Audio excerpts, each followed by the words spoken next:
al Día con Hernán Higuera. Hagamos una evaluación de los 100 días de la Asamblea Nacional. También habrá momento para hacer los 100 días de algunos funcionarios del Ejecutivo y estamos acá con Marcelo Espinel, subdirector de Fundación Ciudadanía y Desarrollo, para hablar del desempeño de la Asamblea Nacional. Hola Marcelo, buenos días, bienvenido. Hernán, muy buenos días, un cordial y atento saludo a la audiencia. Bueno, durante estos primeros 100 días, desde el 14 de mayo al 22 de agosto, la Asamblea Nacional priorizó la aprobación de leyes de urgencia en materia económica propuesta por el Ejecutivo, estas que han generado un gran debate nacional y hasta una crisis institucional, marchas, amenazas de juicio político y todas las cosas, una consulta popular incluso que incluye una pregunta sobre lo que la Corte Constitucional haga o deje de hacer. ¿Cómo evalúan ustedes los 100 días de la Asamblea Nacional con todo lo que ha pasado? Bueno, creo yo que encontramos una Asamblea Nacional que generó mucho ruido, pero produjo pocas nueces. Vemos una baja cantidad de proyectos de ley aprobados, más allá de que se los haya denominado de urgente en materia económica. Tú tienes proyectos que no están respondiendo probablemente a la realidad del ciudadano de a pie. Proyectos que adicionalmente, como bien mencionas, han sido controvertidos en el orden constitucional, pero también hay otros datos que nos llaman la atención en el ámbito de la legislación. Una gran cantidad de proyectos de ley archivados, la mayoría proyectos de ley presentados por la oposición, que venían de periodos anteriores. Entonces, no vemos incluso un accionar responsable con tratar de aprovechar aquello que trabajaron legislaturas anteriores, retomarlas en el debate, mejorarlas de ser pertinente y que se conviertan en leyes. De los archivados, ¿qué rescatar, por ejemplo? Por ejemplo, si me permites, te puedo mencionar que la ley orgánica reformatoria a la ley de discapacidades, una ley de protección de derechos de animales, la ley de fijación de límites territoriales, obligaciones internacionales del sistema de derechos humanos, así como también leyes de fijación de límites territoriales y de disciplina de las Fuerzas Armadas. 8 proyectos de ley archivados y que más bien parecen mostrar que hay una posición en la cual cualquier aspecto que se haya realizado en el pasado simplemente no sirve, hay que archivarlo. Y eso, más allá de que pueda tener una tesis ideológica detrás, yo creo que no es bueno para volver más eficiente el trabajo. En la misma línea, Hernán, algo que nos llamó la atención es la baja cantidad de proyectos de ley presentados. En total se han presentado 33 proyectos de ley dentro de estos 100 primeros días. Nos puede sonar a mucho. ¿Y pero cuánto es date cuenta que en los 4 años suele presentarse hasta 1000 proyectos de ley, sin que diga que esto es positivo. Pero al parecer existe una de dos: o poca experiencia por parte de los legisladores y prefieren no presentar proyectos de ley, o por parte del Ejecutivo, en conjunto con la bancada oficialista, se prioriza aquello que presenta el Ejecutivo. Porque mientras de ADN, teniendo casi 70 legisladores, han presentado 12 proyectos de ley, el Ejecutivo ha presentado un total de 4 proyectos de ley. Entonces, sí llama mucho esto la atención en el sentido de que existe también un bajo número de proyectos de ley aprobados y presentados por la Asamblea Nacional. Y eso si tomamos en cuenta que decían al inicio que vamos a trabajar rápida y aceleradamente, ¿no? Nos entrampamos y vemos que el resultado no. Finalmente en leyes estamos, digamos, como en suspenso mientras no se decida lo de la Corte Constitucional. Sí, yo recuerdo en los inicios de este periodo legislativo ver al presidente Olsen subiendo una serie de TikToks indicando que esta asamblea sí trabaja, que trabajaba hasta las 11 de la noche. Les puso horario incluso. Que iban a trabajar lunes, martes y miércoles en el pleno, pero hemos vuelto a la dinámica de siempre. Martes y jueves sesiones del pleno, miércoles comisiones y los viernes el famoso trabajo en territorio. Entonces, no vemos que se haya concretado esta asamblea distinta que nos ofrecieron. Más bien ha sido una asamblea nacional que, además de caracterizarse por un trabajo controvertido, pues vemos nepotismo, vemos denuncias de diezmos y también otro dato que llama la atención: muy baja fiscalización, que es lo que ya se avisoraba al inicio del periodo legislativo. Y la fiscalización a la carta también, la escasa que ha habido, la poquita, las comparecencias que hay en el tema de salud, por ejemplo, digamos, nada que no nos toque, ¿no? Sí, y ahí te pongo 2 datos que son interesantes. Dentro del Pleno de la Asamblea Nacional se han realizado 157 votaciones. De estas 157 votaciones, la mitad corresponden a procedimiento legislativo. Cambio del orden del día, El 24% corresponde a aprobación de resoluciones. Las famosas resoluciones que poco o nada aportan. Exactamente, que poco o nada aportan a la realidad del país. Pero que se pasan ahí en la mañana discutiendo exhortos, ¿no? Y el 20% aprobación de leyes. Pero aquí viene el dato interesante, Hernán. A ver. El 2% a fiscalización y control político. 2%. Es decir, que no se está controlando no solo las obligaciones del Ejecutivo, sino también de otras entidades del Estado. Frente a esto, también lo que algo nos llama la atención es que se han presentado cerca de 1.200 solicitudes de información. Bien. Pero solo el 70% han sido contestadas. Esto quiere decir que puede existir una especie de orden desde el Ejecutivo, orden desde otras funciones del Estado, de no dar respuesta a los asambleístas para que se avance con los procesos de fiscalización. En periodos anteriores el porcentaje de respuesta siempre superaba el 90%.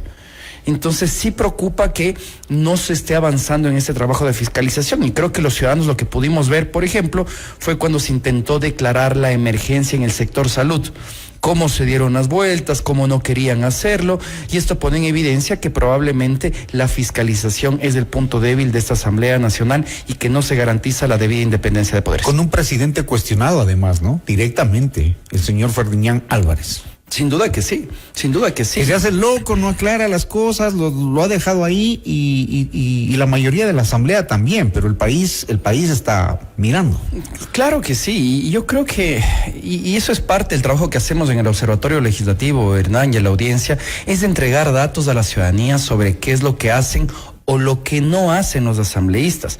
A nosotros nos preocupa bastante que existen asambleístas también que no han hecho, pues, ¿qué te puedo decir? Prácticamente nada con su trabajo, que simplemente han desaparecido. No presentan proyectos de ley, no asisten a las votaciones, no participan en las votaciones, en las intervenciones dentro del pleno, no presentan pedidos de información, y pues eso también llama muchísimo la atención.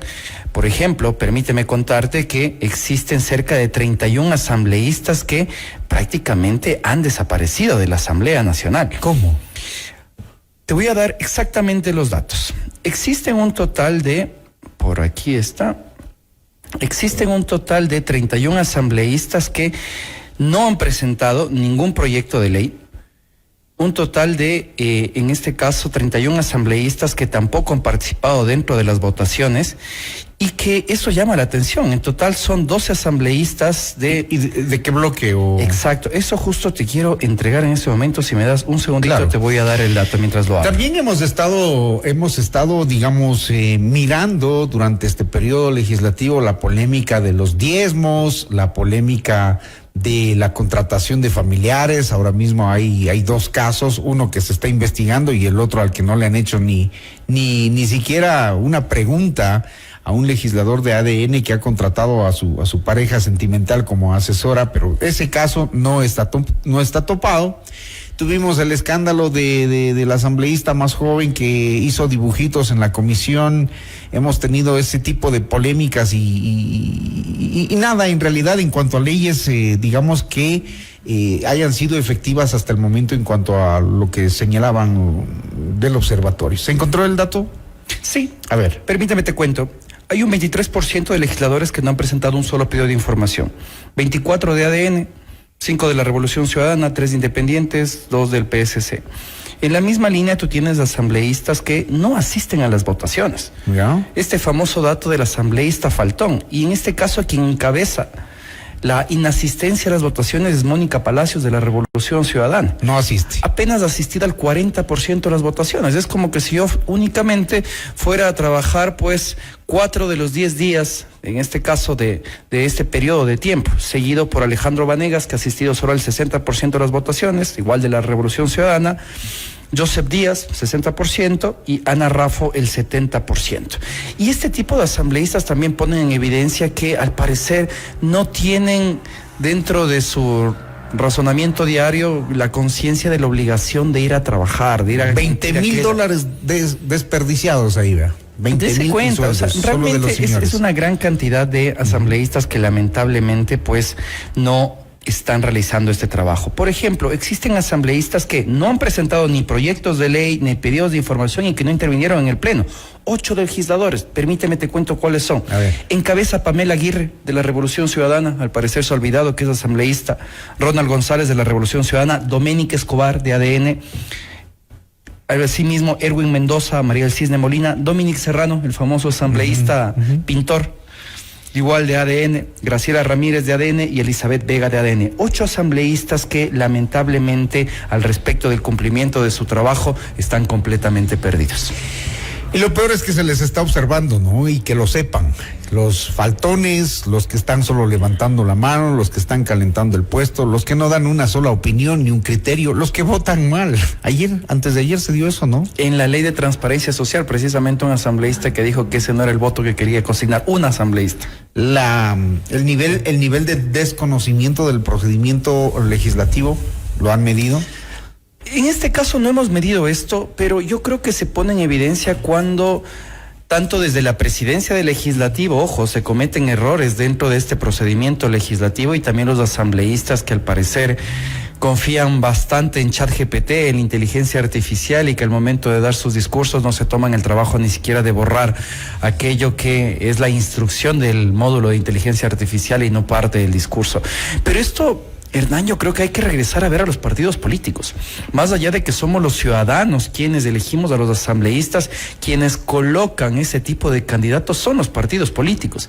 Si nosotros hacemos cuestionamiento a los asambleístas de ADN, a la Revolución Ciudadana, hay que regresar a ver a esos partidos que nos pusieron a estos candidatos. Se ha priorizado al parecer la obediencia y no el conocimiento de lo público, no la gestión responsable. Ha habido casos de acusados por violación, descalificación de asambleístas como Yajaira Urresta que han salido de la bancada, denuncias por cobros de diezmos y todo ese tipo de cosas. Es decir, el balance de los 100 días de la asamblea es... Yo creo que es negativo. Es nuevamente una asamblea nacional que le queda debiendo mucho a la ciudadanía. Y antes hablábamos, por ejemplo, de lo mismo que estamos hablando en este momento, Hernán. Asambleístas faltones, hablábamos de denuncias de diezmos, denuncias de nepotismo, pero me preocupa que ahora hablamos de otro factor, que es la calidad del trabajo legislativo. Una calidad que ahora se cuestiona en la Corte Constitucional. Yo creo que los ciudadanos debemos comprender algo. No se está cuestionando únicamente la posible violación de derechos humanos, que eso puede entrar en debate dentro del contexto de seguridad. Se cuestionan aspectos de forma, que en un proyecto de ley que se hace llamar de solidaridad, que busca un ajuste fiscal, se incluyan normas referentes, por ejemplo, a el despido de trabajadores, la evaluación de funcionarios del sector público, el tema de establecer penas para adolescentes y menores, que es un debate necesario, pero que no debía estar en ese proyecto de ley. Violenta la unidad de materia en las leyes. Sin duda que sí. Si es que la Asamblea Nacional quiere cambiar su imagen, hagan bien las cosas. Que se debatan las leyes de una forma adecuada, porque ojo, si es que el presidente de la República presentó mal el proyecto de ley, no había unidad de materia, la Asamblea Nacional podía haberlo corregido, no se lo hizo. Hay poco debate, hay un debate que es muy superficial y que eso se está trayendo problemas. Pero algo debe haber de rescatar en estos 100 días, pues. ¿Algún asambleísta, algo que, digamos, motive ver esas reuniones de la Asamblea, interesarse por lo que debaten? ¿Nadie? Bueno, yo creo que hay que interesarse siempre por lo que debate la Asamblea Nacional, porque aquello que debate la Asamblea Nacional es lo que determina el día a día de los ecuatorianos. Desde Fundación Ciudadanía y Desarrollo hemos sido claros, por ejemplo, con la ley de transparencia social. A pesar de que ha sido una ley muy cuestionada, nosotros como capítulo de Transparencia Internacional mal haríamos en oponernos a la transparencia. Creemos que en esta ley se hizo ajustes que eran necesarios. Rendir cuentas, ¿no? Por supuesto. Y ¿dónde van los fondos? Y creo que el proyecto de ley, en relación a cómo lo presentó el Ejecutivo y cómo terminó siendo completamente. Desde que hubo el aporte de las organizaciones. Por supuesto, algunas organizaciones fueron recibidas, lamentablemente muchas no fuimos recibidas, pero creo que la comisión sí escuchó que, por ejemplo, tenía que hacerse una segmentación en a quienes se iba a controlar, que las causales de disolución no podían ser tan amplias. Pero al final del día también seguiremos cuestionando la unidad de materia, porque mientras era una ley de fundaciones, se incluyó, por ejemplo, un pago para las empresas que no redistribuyan sus utilidades. Y eso pues también será cuestionado en algún momento en la Corte Constitucional. Yo creo que estos aspectos muestran que también existe voluntad por parte de la Asamblea Nacional de hacer bien las cosas. Ahora, Si es que esto no se mantiene como la constante, Hernán, de cara a los siguientes meses, yo creo que la situación para la Asamblea es difícil. Veamos que este proyecto de ley de transparencia social, con las justas, logró el número de votos requeridos para ser aprobado. Wow.